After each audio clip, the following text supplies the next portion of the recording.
Kalambuan, dalaghanan, usa ka oras nga programa maghatod kaninyo sa mga katikaran may kalabutan sa kalambuan dili lamang sa komunidad apan sa kinatibukan. Kalambuan, dalaghanan.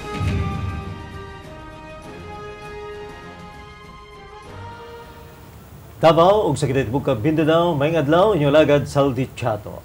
Kinisa ba inyong higalas kahanginan Rafi Bermejo, may adlaw. Ang kalambuan daratanan nga matod sa mga importanteng impormasyon, mga isyu butang lungsod nun nga ikaw. Kitang tanan adunay kalambigitan busa mga tigpaminaw diri siyudad sa Davao sa tibuok Islas Mindanao may adlaw. Ang atong dinapit nga bisita, ang atong pinalanggang congressman sa unang distrito ng siyudad sa Davao, Congressman Carlo Nograles, sir. May adlaw kanimo Zaldi, kanimo Rafi, ug sa tanan natong tigtanaw sa atong programa sa kalambuan dalatanan may adlaw niyong tanan. Okay. Salds, no? Mga kaigsunan, naman nato may nabi si Congressman. Makisayad kita kung usa katong mga ginabuhat niya sa kasamtangang panahon. At usab dayon hinabion si Congressman, no? Kung unsa kining appointment niya diha sa Regional Internal Affairs Service diha sa Philippine National Police. Basin nahimo ng pulis ang atong congressman, makisayod ta.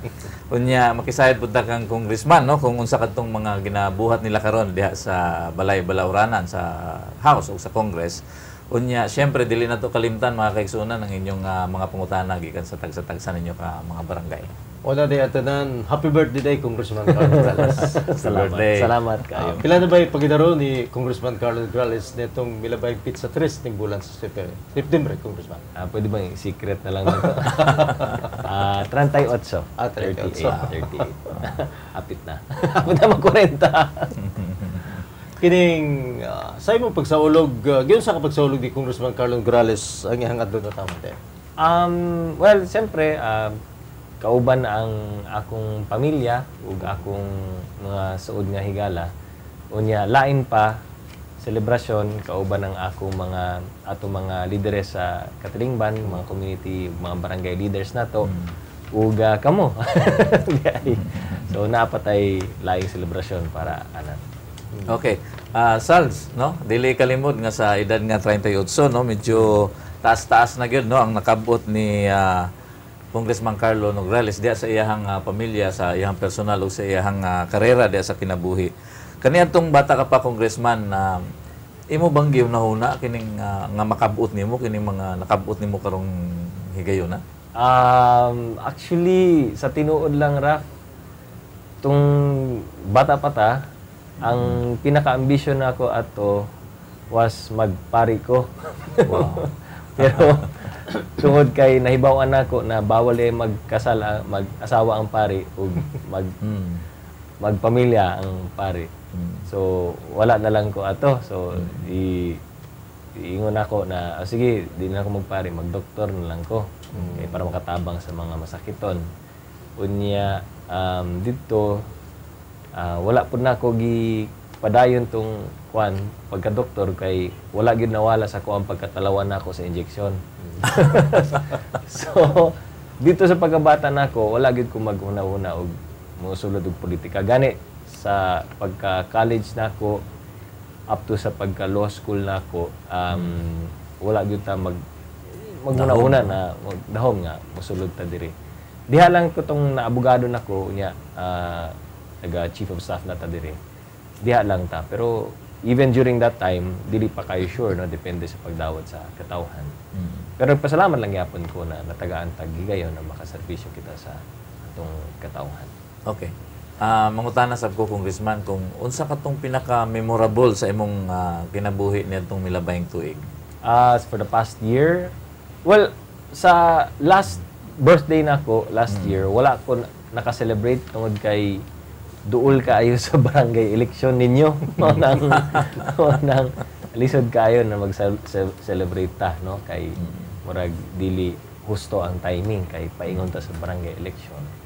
But after sa akong birthday last year, mao na ang first birthday nako sa akong ikaduhang termino na pagka-congressman. And mapud na ang first birthday nako isip kining chairman sa Committee on Labor and Employment diya sa House of Representatives. So kining milabay nga tuig ang concentration yun nato diha sa paggunit nato sa pagka-chairman nato sa labor is kini mga projects regarding labor and employment, no, job generation or job creation kasama sa atong mga job fair. Unya challenging pud kining nilabay nga tuig tungod kay mao ni ang tuig nga nawala sa mo ang PDAF. So maay na lang na nahimot ang chairman sa labor and employment kay para at least naalang gyapon tay ikatabang sa atong mga constituents pinagi sa atong mga job fair ug kini mga programa na livelihood programs nato para sa pagtabang sa mga kaigsunan nato na mangita na nangitag trabaho na makatrabaho sila or kanang maka-generate tag livelihood para nila. So swerte lang gihapon ta na bisan wa na tay PDAF na naka-serbisyo lang gihapon ta o na lang gihapon tay role diri sa atong pagka-kongresista. Birthday man gyud nimo Congressman Carlo Grales. Pwede man nato maseran bisan duha lang sa imong personal birthday wishes Congressman Carlo. Constant lang man ang akong mga wishes no sa kinabuhi. Siguro butang nato kung kanang duha mao na gyud na siguro ang akong kanunay ginaampo no ang syempre ang para sa akong pamilya ug para sa akong trabaho no? Na kanunay unta na magpabilin og ang pagbubo sa mga grasya ug panalangin ngadto sa akong pamilya ug dito sa akong trabaho.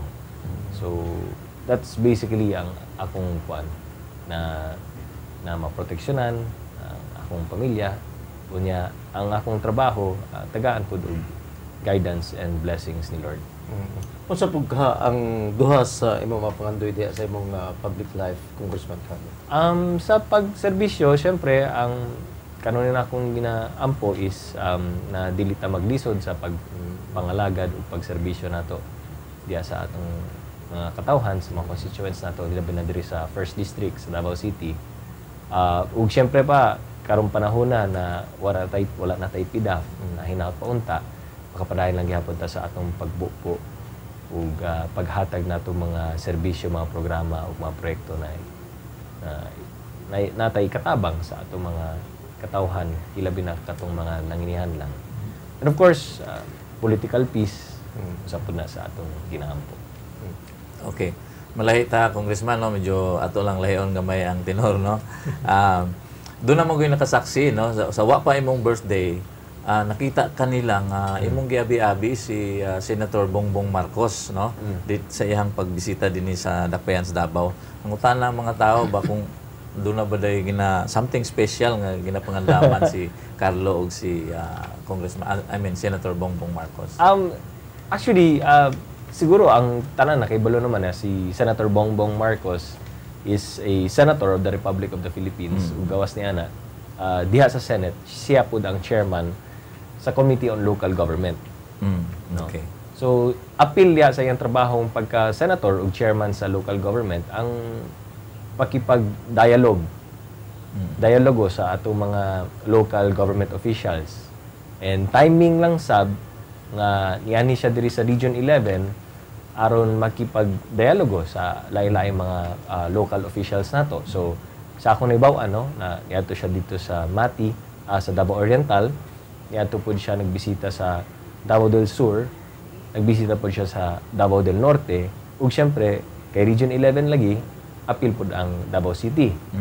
And diri sa pagbisita niya sa Davao City na nangayo siya tabang kung pwede mastoryahan niya or makipag-audience siya sa ato mga local barangay officials nato. And because it is in aid of legislation, nangayo siya tabang gikan sa legislator sa House of Representatives, which happens to be ako. So ako ang nag-arrange na makipag-dialogue siya sa pipila ka mga barangay officials nato, mga kapitan o kagawad. Giapil lang nato ang 1st District kay lahi man kung tabog pataglaing distrito. So gi-arrange lang nako na makipag-dialogue siya and consultation with our barangay leaders diri sa 1st District. So ang tubag sa imong pangutana, Raf, walay sagol politika, walay sagol politika kini. Apil ni sa trabaho sa usa ka mamabalaod ilabi na diha sa Senate na kinihadlan siya na makipag-consultation sa atong mga local government officials, apil na diha ang mga barangay officials nato. Okay. Sumala sa imong gisulti nga nakigdialogo si Senator Marcos, no? Diha sa atong mga barangay officials nga mo'y nagduso sa balaod nun nga makahatag og dugang benepisyo ngadto sa mga tao nga nagtrabaho diha sa atong mga kabaranggayan. Palihog pa sabta ang atong mga tigpaminaw, Congressman, kung unsa kadtong mga benepisyo nga ilang makuha diha sa Kung naminaw man ko sa iyang presentation, no, ang iyahang gi-present sa mga local officials nato, sa mga barangay officials nato is duha ka balaod nun nga ginahisgutan karon sa iyang komitiba sa local government, no. Ang isa na diha ang kining SK lagi. Ang sangguniang kabataan, syempre kabalo naman gyud ta na ang na-postpone ang SK elections nato kay para ayuhon nila or i-adjust nila or amendahan nila ang porma sa SK, no, and dapat magkaroon ta og SK elections sa mga bagong SK officials nato either between October of this year up to February of 2015. Mao na siya nakabutang sa atong balaod. So karon iyang gi-report sa mga local barangay officials nato kung unsa na ang status sa kining proposal lagi na amending the SK law. And matud pa lagi niya is appeal diha sa mga proposals karon is ang SK para mahimo kang usa ka opisyales diha sa SK, ang edad imbis na 15 years old to 18 years old, himuon na daw or amendahan na daw nila na mahimong between 15 years of age up to 24 years of age. So, imbis na kutob lang ka sa 18, extended. ma-extend na up to 24 years old. Karon, final na ba na siya? Dili pa. Kay matud palagi niya na yung mga suggestions na imbis na 24 years old, up to 30 na lang daw. So, ang mahitabo, between 15 to 30, pwedeng muapil sa SK. Pwedeng mahimong miyembro sa SK. But right now, wala pa'y consensus, wala pa'y final. Pero right now, ang mas na ay chance na mugawas is kining edad nga 15 years old up to 24 years old. So ang pangutana kana lagi di ba kung mag-election ang SK ug ang barangay magdungan ba? Kay kung magdungan siyempre kung ikaw naa ka sa 18 to 24 years old magboto ka sa SK o magboto ka sa barangay. Matod niya, under their committee deliberations, ang adjustment na lang nato is ang SK elections lahi sa barangay elections. Separate na siya. So, dili na siya magdungan sa barangay election. So, 15 years old to 24 years old, pwede mag-SK. Human, ang SK elections will always be separate from the barangay elections. So, basically, mao na siya ang usa sa mga ginaluto karon diha sa iyang komitiba. Ang ikaduha, may tungod diri sa mga benefits lagi para sa mga barangay officials. So napay laing balaod nun karon na ilang gina-discuss diha sa iyang komitiba sa local government, which is ang paghatag og mga retirement benefits para sa mga elected barangay officials na mag-retire na. Or when mag-retire, kung mag-retire man ang usa ka barangay official, dapat na siya madawat nga benepisyo gikan sa gobyerno. Kay matud pa ni Senator Marcos, wala man daw klaro ang mga benefits, retirement benefits na ginahatag karon para sa mga elected barangay officials nato. And even the appointed barangay officials. Kay ang pangutana lagi is, ang mga barangay officials ba naabay klarong ginadawat sila nga benefits gikan sa GSIS, no?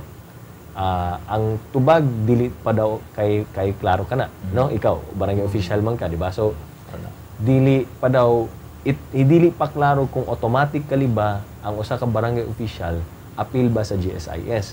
Hilabi na nga ang term sa barangay officials putol-putol every 3 years, di ba? Na magre-election.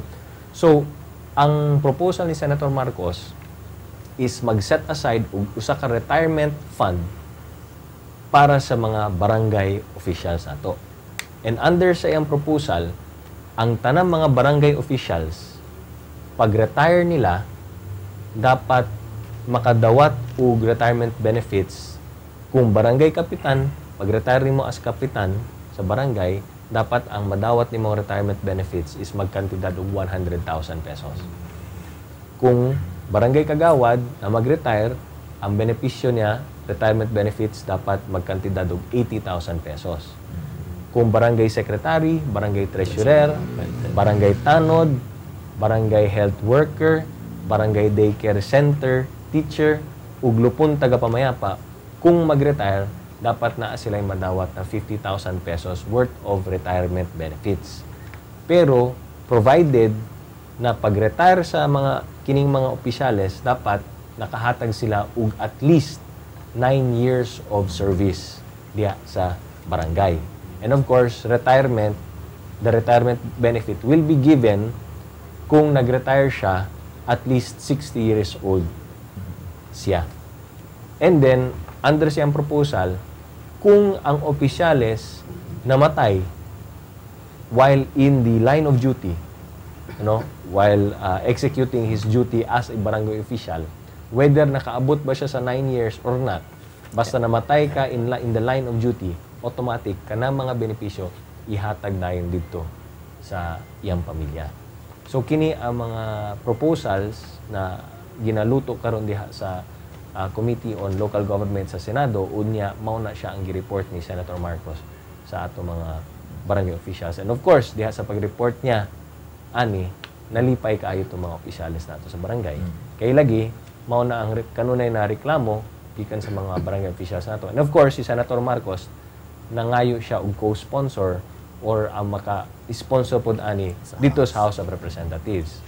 So, giawhag ning duha ni Congressman Lagdameo na kung pwede mi mo sponsor o susama aning legislation dito sa House of Representatives, and automatically kami ni Congressman Anton Lagdameo niuyon na mi. Atol sa maong forum, dayag nga gidiskutan sa mga opisyalis sa barangay, ang gingon nga special og nagbalangtaron nga managkigalaay tali samahan ni Senador Bongbong nga si kanhi Presidente Ferdinand Marcos ug ang imong ugang nga lalaki nga si kanhi Mayor Amancio Bendigo. Pwede ba mo malakbit sa amo ang maong sugradong Congressman? Ang akong lolo Amancio. Lolo Amancio. Bale, amahan sa akong inahan. Lolo nako sa Santa Cruz, long time mayor sa Santa Cruz. Bendigo. Amancio Bendigo Jr. Di ba? So, amahan ni Mama. So, lolo nako. Kay si Amancio Bendigo, alang sa kasayuran sa tanan, long time, siya ang pinaka-longest serving mayor diha sa Municipality of Santa Cruz, diha sa Davao del Sur. Ang nakaserve siya as mayor of Santa Cruz gikan sa 1968 up to 1986. So, ina nakataas ang iyahang service as mayor diha sa munisipyo sa Santa Cruz. Unya, diha sa pagka-mayor niya, so 1968 na up to 1986, ang mahinumduman nako na kining experience lagi ni Lolo Amancio Bendigo, ni Mayor Bendigo ug ni Ferdinand Marcos was in 1969. Kay in 1969, that was the presidential elections nga si Ferdinand Marcos for president against Osmeña for president. So Marcos versus Osmeña na presidential election kato siya. And then during that time, siyempre, presidential campaign. Si President Ferdinand Marcos, ang iyang pagkampanya, niabot sila dito sa Santa Cruz, ang kampanya sa dito. Pag-abot niya dito sa pangampanya niya sa Santa Cruz, diha siya naniud to sa balay ni Lolo, ni Mayor Bendigo. Unya, diha sa iyang pagkaon og paniud to dito, gipakaon siya ni Lolo Mayor Bendigo og daghan kay mga seafoods. Lansones. Ipabusog yun siya sa lansones. Unya, diha sa kuha niya og lansones, kay daghan kay gipakaon nga lansones, siyempre tungod sa iyang kabusog, nagsiesta siya. So diha siya nagsiesta sa kwarto ni Lolo. So mao na ang pabalik-balik nga storya diha sa Santa Cruz nga si President Marcos diha na niadto sa balay ni Nonoy ni Mayor Bendigo. Unya diha pag yun nagsiesta, natulog sa iyang kama. So unforgettable to siya hantod karon isgutan lang gihapon kana sa mga old-timers sa Santa Cruz ba. So anyway, because of that, ug tungod kay naay personal touch si President Marcos dito sa mga tao sa Santa Cruz, unforgettable experience sa Santa Cruz. Ang hitabo, paggawa sa resulta sa presidential elections in 1969, giharos ang tanang presinto sa Santa Cruz. Wow. Walay nakuhang presinto si Osmeña, si Marcos ang daog sa tanang presinto diha sa Santa Cruz. Mao nang pagkahuman sa presidential elections, nagbisita si Lolo, si Mayor Bendigo dito sa Malacañang. Pakita siya kang President Marcos. Pag uli niya sa Davao del Sur, pag uli niya sa Santa Cruz, na siya bit-bit nga ambulansya. Wow. So, mao nang reward na gihatag. And that was the first ambulance in the history of Santa Cruz. That's the first ambulance na nakaabot dito sa maong munisipyo.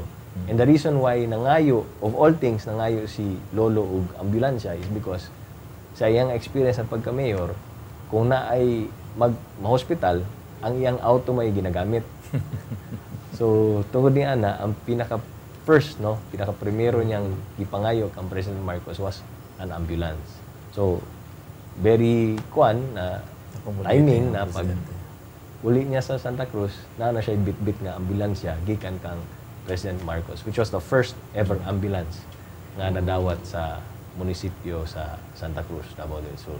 And yan yung pinaka-unforgettable experience na nakita nato ang relationship between Mayor Bendigo, my lolo, and si President Marcos. Okay. Mga kaigsunan, nagganindot ang atong mga hisgutanan, no? Sa atong pagbalik atong hisgutan katong giingon nga appointment ni Congressman Carlo Nograles diya sa Regional Internal Affairs Service sa PNP. Alam mo gawa kayong balik na ito. Kalambuan, Dalatana.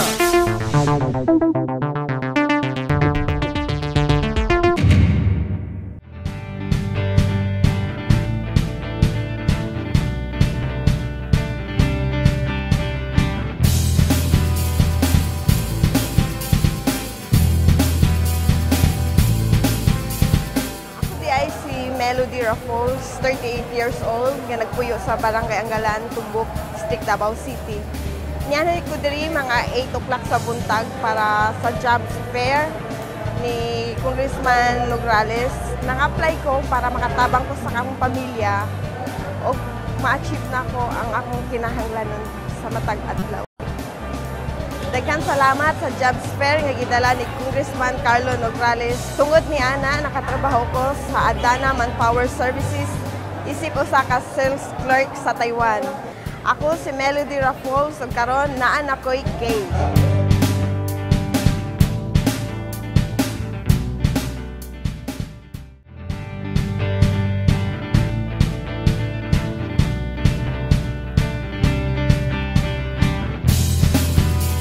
Ako si Sadam K. Silungan, nakapuyo sa Grabahan Davao del City ug ako nangita og trabaho karon nakakita ko sa internet og job fair ni Congressman Carlo Nograles.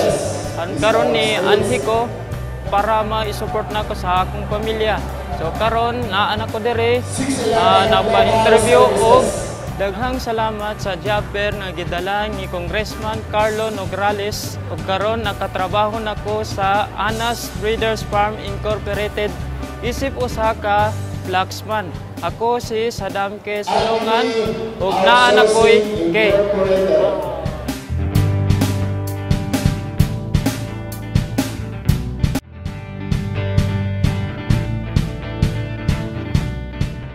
Po si April Ella Nitro, taga Buhangin, Kabantian, De La Peña Homes.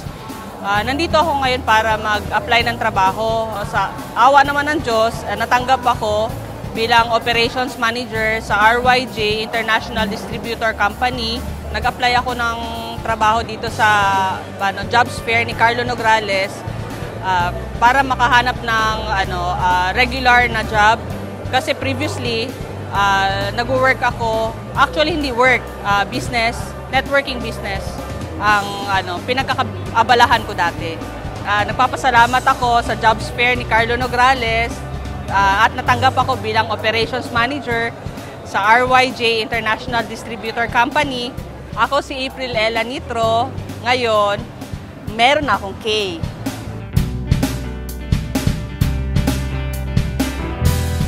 Kalambuan, Dalatmanan.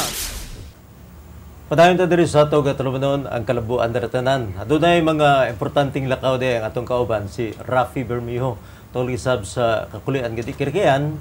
Padayon ta diri sa ato katulumanon ang Kalambuan Dalatmanan, mga pagutanan nato ngadto kang Congressman Carlo Nograles. Congressman Carlo Nograles, parte ka sa Regional Internal Affairs Service o RIAS sa Philippine National Police. Unsa ba ang imong position nga gunitan o giun sa pud nimo sa pagkuha sa bang trabaho, Congressman?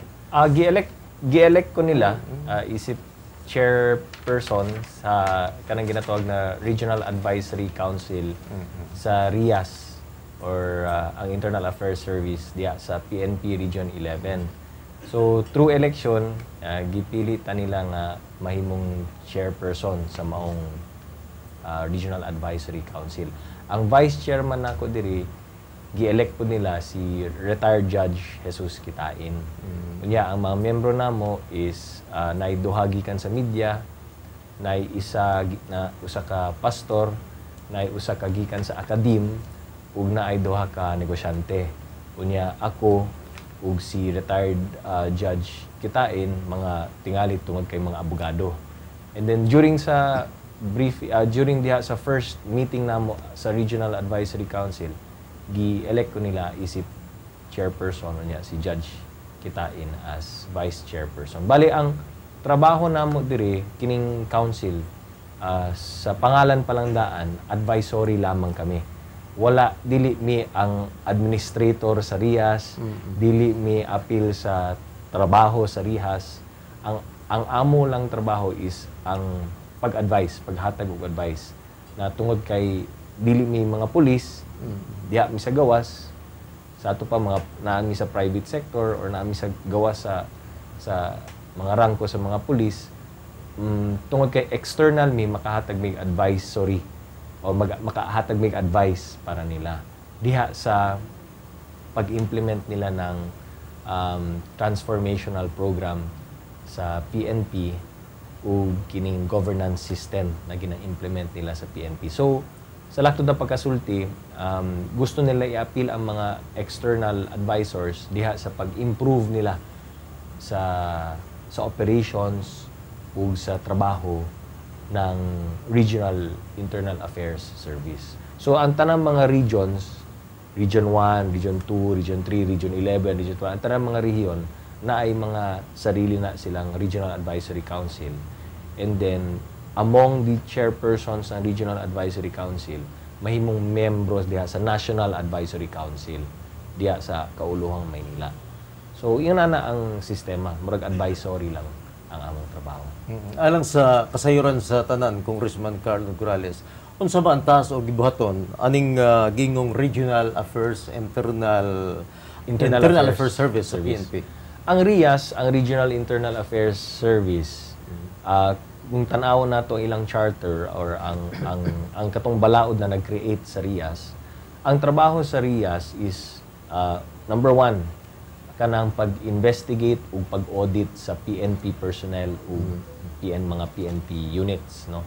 Number 2, mag-investigate in the conduct of open investigation in aid of the open investigation diha sa PNP. Number 3, mag-conduct og mga summary hearings sa mga administrative cases against mga PNP personnel. So kung may administrative nga kaso ang mga kapulisan, moagi na siya sa RIAS. Number 4, kanang mag-file og mga criminal cases against diya sa mga erring police officials or police personnel. Number 5, kanang pagtabang sa ombudsman sa pag-investigate nila against mga PNP personnel. Number 6, ang pag-investigate motu proprio sa illegal or mga discharge of firearms. Kung mag-discharge of firearm ang police, niya questionable, investigate na sa RIAS. Kung naay death, serious injury na mahitabo during any police operation or violation of human rights, iagi na sa investigation sa RIAS. Kung naapod kining ang suspect in custody sa pulis, masaktan, magkaroon ng serious physical or serious injury, investigate po na sa RIAS. Ug kining kung naay mga ebidensya na gigunitan na sa mga kapulisan, unya na tamper, nawala, or nahilabtan ang mga evidence, investigate po na siya sa RIAS. So, mao kini ang naa sa jurisdiction sa Regional Internal Affairs Service ng PNP. Kining Congressman Carlo Nograles, among naseran nga katong kaso sa gi-relieve nga Davao City Police Office Director nga si Senior Superintendent Vicente Danao gipasaka diha sa RIAS. Ang RIAS ba ang nagtanggal kang Colonel Danao, Congressman Carlo, ug ang pagtanggal kaniya pinagi ba usa ba pamagi sa silot, Congressman? Actually, dili na siya ang mahong nahitabo, no? Ang pagrelibo kang Colonel Danao is tungod kay naghatag og order ang Chief PNP. Nga gi-execute sa regional director nato diri sa PNP, Region 11 Office, si Director Rosario. So ang order sa pagreliebo or pag-reassign sa yaha is dili tungod sa RIAS, kundi tungod kay na-order na gihatag, gipirmahan o gi-execute na gikan sa PNP chief, police chief diha sa Krame. So ang dili ang RIAS ang mo'y nagpa-parelibo sa iya. Kaysa ako nahibaw-an, ang kaso ni Colonel Danao is magsugod pa man gani sa investigation sa RIAS. Kay bag-o lang naka-assume og jurisdiction ang RIAS diha sa kaso ni Colonel Danao. In fact, sa ako nahibaw-an, gipasubmit pa si Colonel Danao sa iyang counter affidavit. And diha sa pagsubmit sa iyang counter affidavit, diha pa magsugod ang kining ginatawag na preliminary hearing conference. Na diha sa preliminary hearing conference, dapat mag-attend ug magsipot didto ang complainant, which is ang sa ako nahibaw ang asawa ni Colonel Danao, aron iyang i-verify ug iyang i-testify dito na siya gyud ang complainant, no?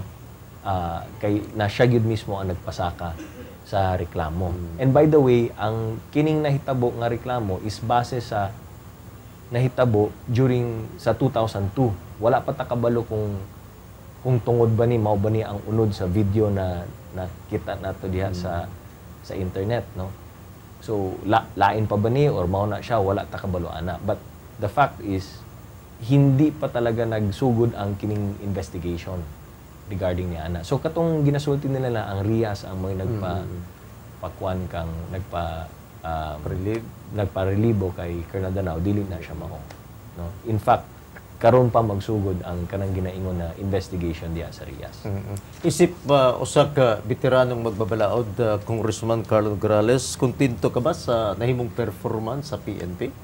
Well, ang PNP as a whole, kung atong yung tan-awon, usahay gina-misjudge manggod na sila. Daghan man ta mga kapulisan nga mga tarong, mga maayo, mga hardworking, karang dedicated nga mga kapulisan nato. Ang problema lamang is kanunay ang gina-highlight is kini mga sayop. No? Ang mga sayop na ginahimo sa mga kapulisan, ang mga kung naa may mga pangabusong ginahimo, mao na siya ang gina-highlight.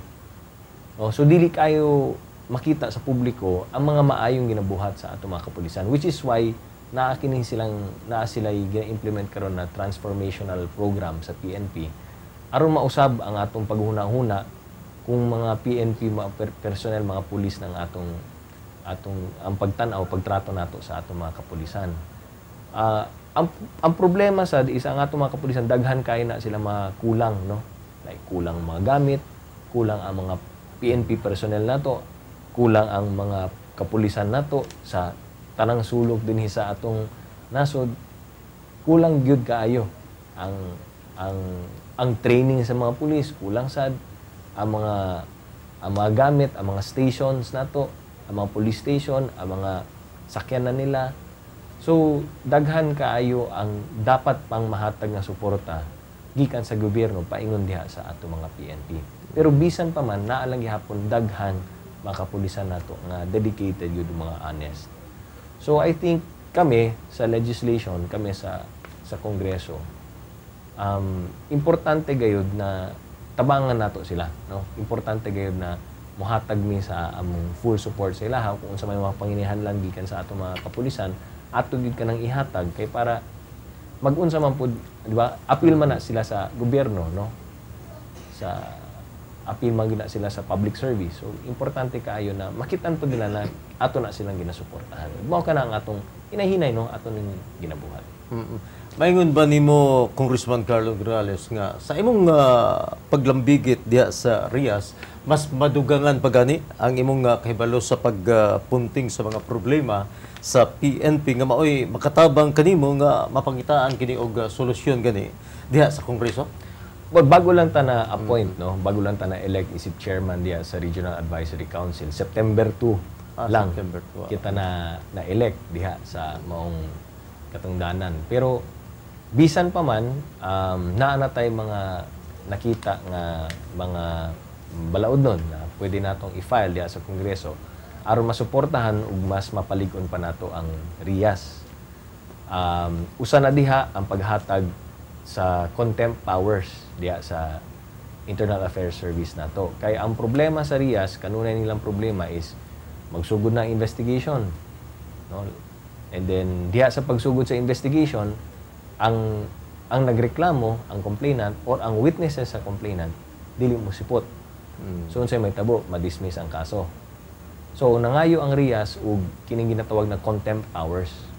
Kay para kung naa may kinahanglan disiplinahon nga mga witnesses, kung naa may gustong ipatawag sa mga witnesses aron mo testigo dito sa hearing, naa sila contempt powers. They can cite a witness in contempt para naa sila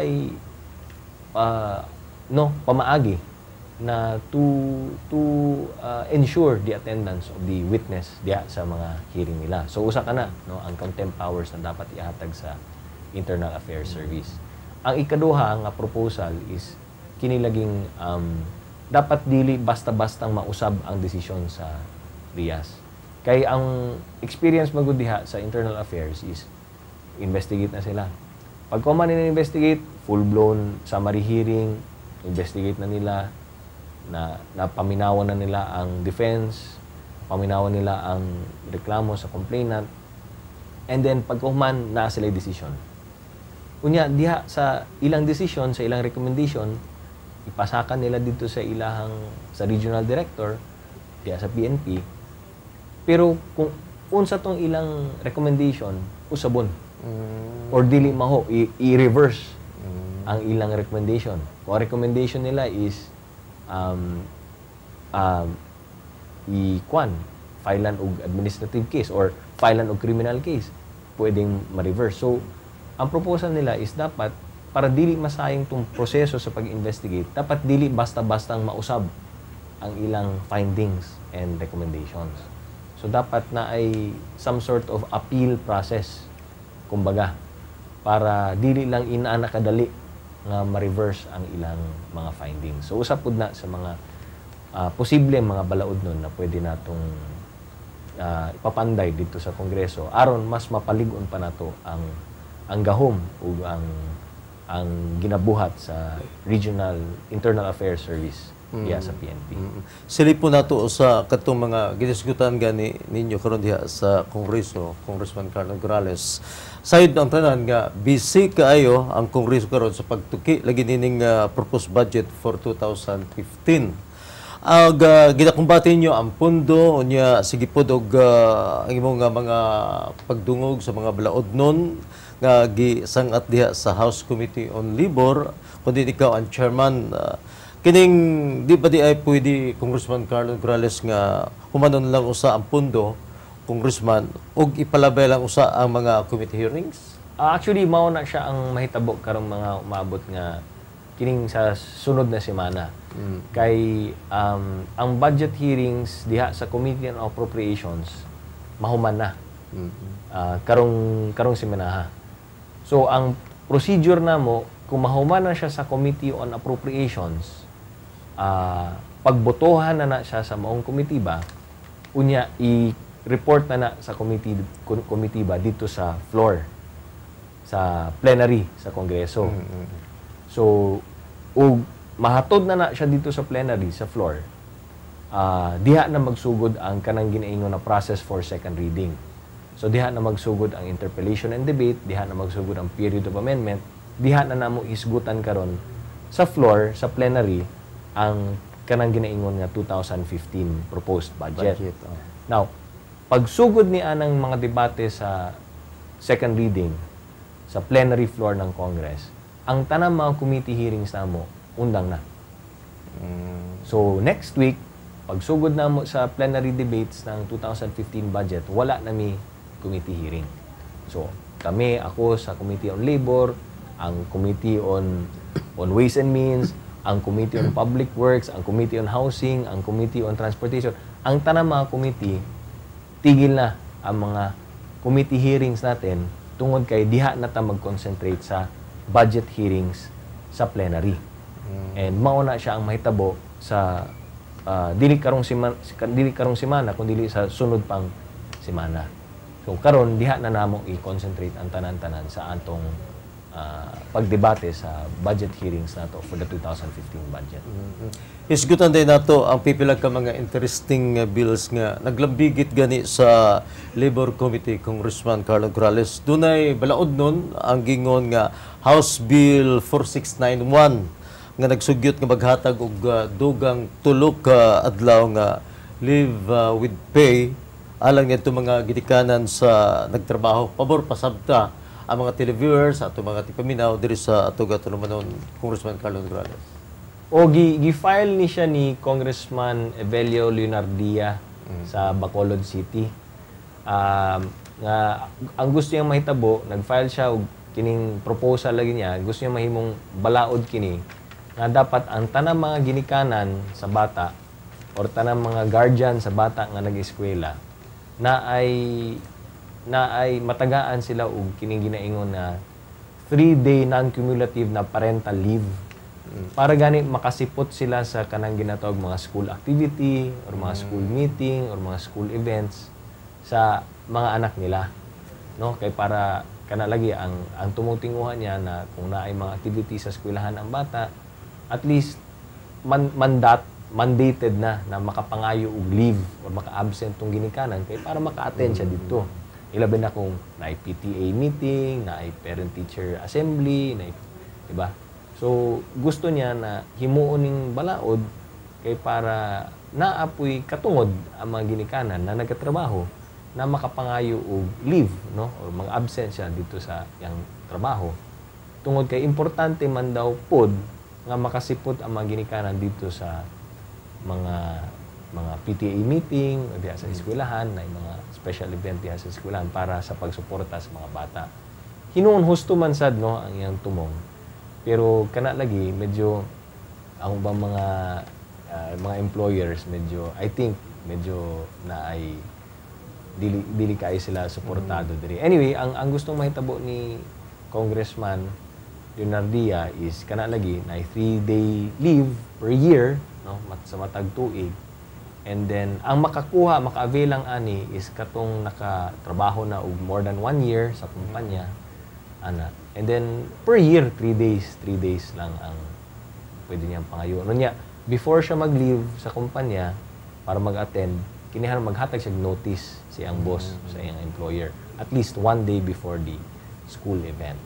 And then napay siya ay nakabutang dito nga kung kinsa man tong mga korporasyon ang dili mo sunod or mo respeto ani, na ay multa nga 25,000 pesos nga multa. Pero lagi dili pa ni siya balaod, ha. Proposal pa lang kini siya. Usa ka balaod no na gina-propose lang ni Congressman Leonardia nga amo pang hisgutan kana diya sa among committee ba. Parang nagkainit gyud nga itong mga sikutuanan diri sa ato gatulog kalambuan retan. Balik ta karon ta daw. Kalambuan dalatna.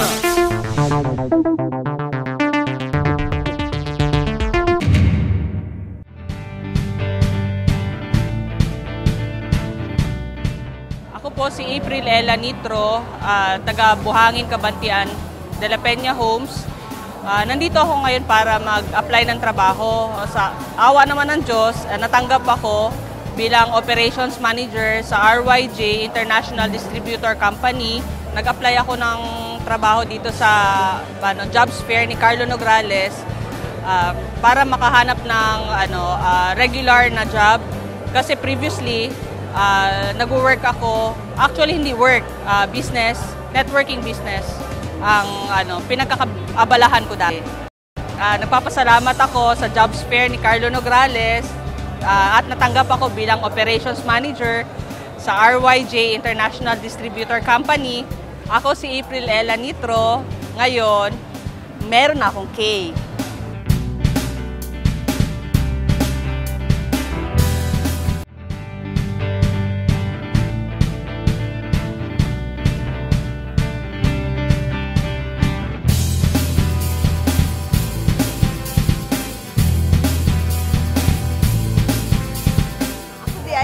Melody Raffles, 38 years old, nga nagpuyo sa Barangay Angalan, Tumbok, District Davao City. Niyanay ko diri mga 8 o'clock sa buntag para sa jobs fair ni Congressman Nograles. Nang-apply ko para makatabang ko sa akong pamilya o ma-achieve na ko ang akong kinahanglanon sa matag adlaw.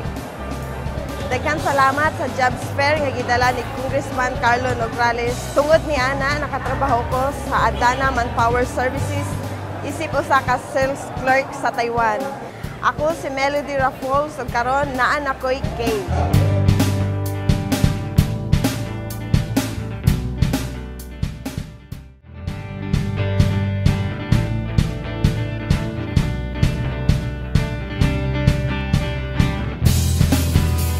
Ako si Sadam K. Silungan, nakapuyo sa Grabahan Davao del City ug ako nangita og trabaho karon nakakita ko sa internet og job fair ni Congressman Carlo Nograles. Karon ni anhi ko para ma-support na ko sa akong pamilya. So karon naa na ko dire napa-interview og daghang salamat sa job fair na gidala ni Congressman Carlo Nograles ug karon nakatrabaho nako sa Anas Breeders Farm Incorporated isip usa ka flaxman. Ako si Sadam K. Silungan ug naa na ko'y K.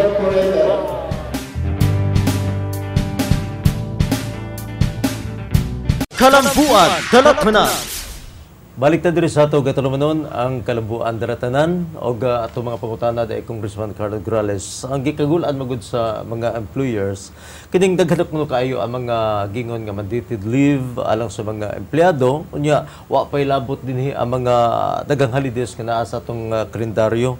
Murag dili uyon ang mga employers sa House Bill 4691. Ang ako mga pangutana nini giunsa ba ni Congressman Carlo Nograles sa pag-handle ang susama nining reaksyon sa mga employers nga diha sa imong committee hearing, Congressman? Ang importante namang diha, Zalz, siyempre, ma-appeal sila sa discussion diha sa among committee hearing.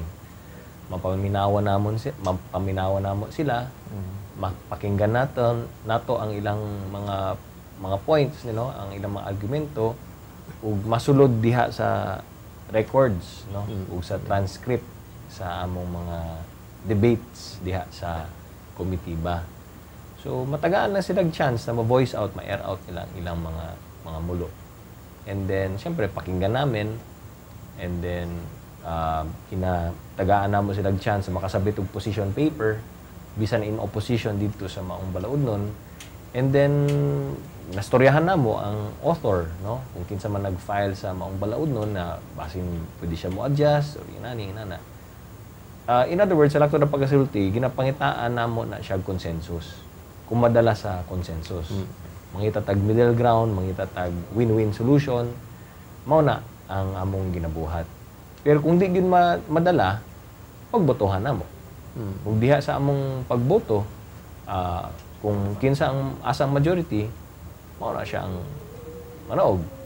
Di ba? Mao na siya ang daog. Kung asa mauyon ang kadaghanan sa mga miyembro sa among komitiba, mao na siya ang mugawas na resulta sa among committee report. Lain pang mga interesting bills nga among nakita, Congressman Carlo Grales. Kini bang House Bill number 4836 nga nagbando nga i-translate sa atong local dialect ang maong ang tanang overseas contracts. Pasabta daw, pasabot ba din nga pwede nang mag-demand ang mga aplikante nga hubaron sa tribal language pananglitan ang usa ka kontrata, Congressman? Well, kining bangong balod nun, gifile kini ni Congressman Juan Johnny Revilla nga representante sa kanang OFW party list. And then matud pa sa iyang kining proposed bill lagi is ang gusto niya i-require ang tanang mga recruitment agency, ang mga employment agency, ang kining mga labor agencies o kining mga direct hire employers nga usa mo pirma ang usa ka overseas Filipino worker sa iyang kontrata, dapat na ay parallel translation ang maong kontrata sa Filipino or sa regional dialect or diha sa kanang indigenous language, no, kung IP ang contract worker. Siyempre kay gikan man na sa gawas, no, kay overseas work man na siya, so kasagaran siyempre ang kontrata nakabutang sa lengguwahe sa kung asa unsa nga nasod na, no, then gina-translate nila sa English. Karon ang gusto ni Congressman Revilla, dapat naapoy gawa sa English, naapoy parallel translation diha sa Filipino or sa dialect nato, Bisaya ba na or Cebuano ba na, apil ang indigenous language, kung IP. Pero matud pa, nakita na ako dito sa iyang proposal, ang nakabutang magud is or. So sa akong pag-appreciate sa iyang balaod nun, pwede na tingali ang Pilipino. Dili naman kinihanlan tingali na i-translate pa na sa lengguwahe sa indigenous person, no? So actually ginadebate pa na siya, so wala pa yung final version ka na siya. Pero ang appreciation magud nako ana, basta masabtan lamang, ang tumutinguha lamang is basta masabtan lang dito sa OFW.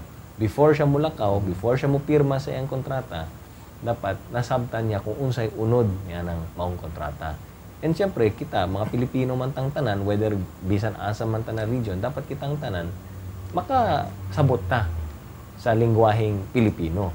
So I think pag Filipino translated sa Pilipino, okay na, dapat ka na siya. Basta masabtan lang diha sa overseas worker nato. Hisgutan po nato ning usa ka pending bill nga dul kay sa imong dughan de Congressman Carlo Grales, kining Scholar ng Bayan Bill o ang House Bill number 1506. Pabor pasabta ang mga estudyante, ang mga gidikanan, unsa ang maong nga balaod nun, Congressman Carlo? Kining maong balaod nun, authored ug gisponsoran kini ni Congressman Lino Cayetano, na na-approve na sa komitiba ng Committee on Higher Education na gipanguluhan ni Congressman Roman Romulo. So mao nang naana siya sa calendared for second reading diha sa plenary, no, sa floor diha sa House of Representatives. So ang unod aning maong balaod nun is ang gustong mahitabo, gusto nato mahitabo kung mahimo na siyang balaod, ang tanang mga top 10, no, na graduate sa tanang high school nato, automatically dapat matagaan sila og automatic scholarship sa atong mga state universities and colleges. No, so kung kibali kung ni-graduate ka sa top 10 sa imong high school, automatically bisan asa nga state university or college ka mag-enroll, automatically naa na kay scholarship slot dito. No? And then diha sa scholarship slot nimo, libre ang tuition ug ang miscellaneous fees. Pero ang nakabutang sa maong balaod nun is kutob lang na siya sa first year. So ang buong first year nimo diha sa pag-enroll nimo first year college sa state university or state college, libre ang tuition nimo, libre ang miscellaneous fees nimo up to first year nimo. So sa ato pa, pag kuman sa first year, pag abot na nimo second year, mag-apply na ka og regular scholarship sa CHED, diha sa Student Financial Assistance Program sa CHED. But sa first year nimo automatically sponsored na sa State University and College. Mao na siya ang nakabutang sa maong balaod doon, which to me is gusto man sad, no, na kung top 10 ka, no, sa imong high school, automatically naa kay scholarship slot. Pero kung ako pa to, dapat dili lang kutob sa first year. Diba? Dapat tanan-tanan tiwasan na lang ang scholarship niya hantod na mahuman siya sa 4th year or 5th year ba kung engineering course siya. Pero ang nahimong resulta man gud diha sa pag-approve sa committee ba is dili ang first year sa State University and College sila na bahala diha. Second year, third year, fourth year or kung 5th year ba na, CHED na ang musalo. Mao na ang nahimong arrangement niya. Gawas sa balay-balaoranan, Congressman Carl Nograles, nahisama ka sa usa ka buyog tungod sa imong kabisi, Congressman. Daghan ang mga nakakita, nakasaksi sa imong gipahimutang feeding program dito sa Don Francisco Dizon Elementary School. Di pa lamang dugay. Bago ba ang mga programa, Congressman? Ang school feeding program nato, actually dugay naman nato ni siyang ginasuportahan. Kaya lamang karong tuiga tungod sa mga kakulian, kining mga problema sa PDAF lagi or unsa ba, karong mga bulana lamang nagsugod og balik for this year 2014 ang school feeding program nato. Pero naka-launching nami diha sa Dizon, nag-launching nami sa Wireless Elementary School, naka-launching nami og school feeding program og bag-uhay lamang kining Santa Ana Central Elementary School. Unya napatay 5 ka mga eskwelahan na mag-launching pud mi sa school feeding program. So ang kining school feeding program nato makapakaon kita og 100 ka mga bata nga kinang ginaingon na wasted and severely wasted sa ato pa medyo ubos kayong timbang nila. 100 ka mga bata matag eskwelahan for 120 school days. So mao na siya ang unod, no? Mao na siya ang programa natong school feeding. So for 120 school days, kining 100 ka mga bata na ay libreng pakaon, no? So usually matag paniudto nila ginahatag ang libreng pakaon, then in coordination kini sa DepEd, ang DSWD ug ang opisina sa First Congressional District Office. So ako nalipay kog dako na kini mga eskwelahan ilang gidawat ang maong programa ug ilang ginasuportahan ug nalipay pod ko na bisan medyo na delay ta gamay, at least na-implement gyud nato kining atong school feeding program. Gawas sa feeding program, adunay gingon karon nga nakita po ka sa katawhan sa tulo ka sunod-sunod nga welding program sa lain-lain nga barangay. Palihog i-share o ipasabot daw nga ito ang kumpletong detalye, Congressman. Well, kini ang padayon natong mga kada semana, matag semana nato na atay kanang ginahatag nga community-based barangay basic welding program nato. So every week na siya, lain-laing barangay ang atong ginatuan. Siyempre ang tumungtinguhan nato na makahatag tag libreng training program sa matag barangay. Kay aron na mga graduates nato diri dali lang sila makapangita og trabaho. Pero gawa sa welding, napod tay bag-uhay lamang na gi-launch na program sa beauty care, barangay based lang gihapon, and musunod na kining katong plumbing nato na barangay based lang gihapon. Mao ni ang mga community based mga programs nato na ginahatod nato for livelihood training para sa ato mga lumulupyo diri.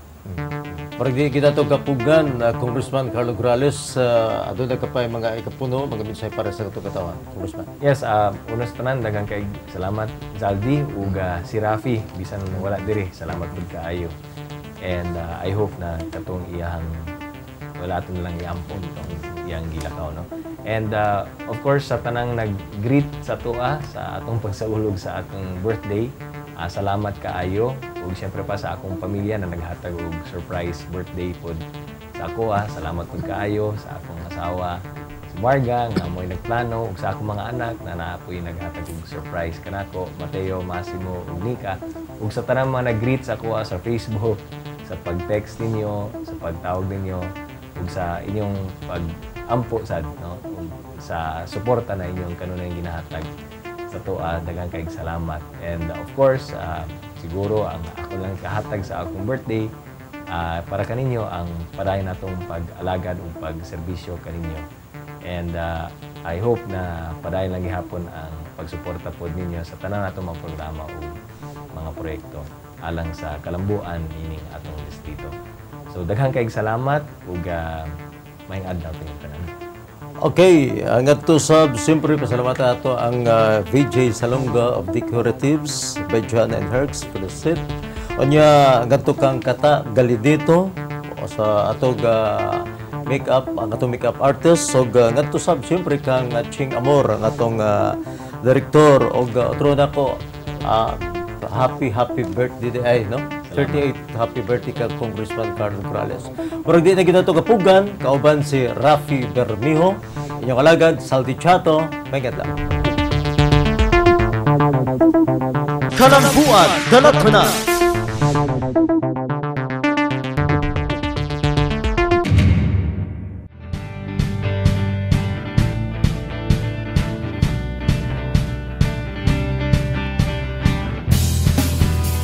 Ako si Sadam K. Silungan, nakapuyo sa Grabahan Ma Davao del City og ako nangita og trabaho karon nakakita ko sa internet og job fair ni Congressman Carlo Nograles karon ni anhi ko para ma-support nako sa akong pamilya.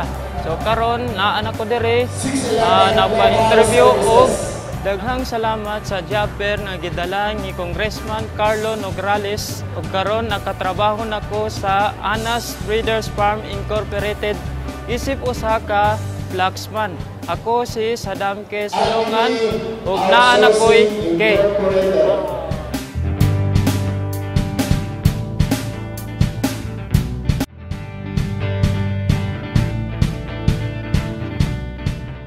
Po si April Ella Nitro, taga Buhangin, Kabantian, De La Peña Homes. Nandito ako ngayon para mag-apply ng trabaho. Sa awa naman ng Diyos, natanggap ako bilang Operations Manager sa RYJ International Distributor Company. Nag-apply ako ng trabaho dito sa jobs fair ni Carlo Nograles para makahanap ng regular na job. Kasi previously, nag-work ako, actually hindi work, business, networking business ang pinagkakaabalahan ko dati. Nagpapasalamat ako sa jobs fair ni Carlo Nograles at natanggap ako bilang operations manager sa RYJ International Distributor Company. Ako si April Ella Nitro. Ngayon, meron na akong K.